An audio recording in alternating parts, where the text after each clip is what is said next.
We send £276 million a week after rebates to Brussels. What would you spend that money on?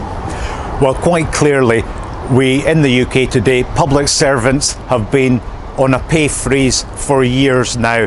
That could actually go towards paying them a salary that reflects the job that they do. It could build up the NHS, which is in crisis due to the neoliberal policies that largely stem from the EU, and it could be injected into the education sector, also desperately in need of funds. Let's improve Britain, let's build up our hospitals, let's build up education again, let's fully fund public services, let's leave the EU.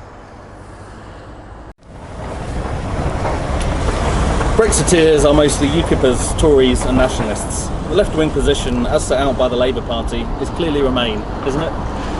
Well, no, it's not actually. The true left position is quite clearly to leave the EU. Why would anybody that believes in either social democracy or socialism sign up to a neoliberal project that removes democracy from its institutions?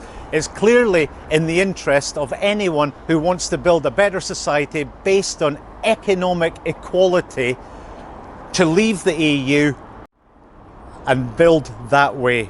The EU is a neoliberal institution.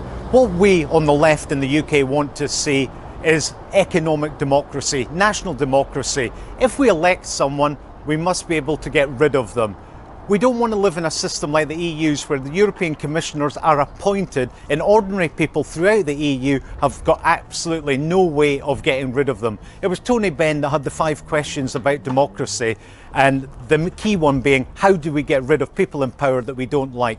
And the EU doesn't answer that question because we can't. But of course, this isn't an accident. This is enshrined in the Lisbon Treaty, which states that all 28 countries must agree at the same time to make any changes. And this is going to be impossible. So for anybody who wants to build a system of economic democracy, fairness, equality, and all the other principles of socialism, then we must leave the EU. That is the first step.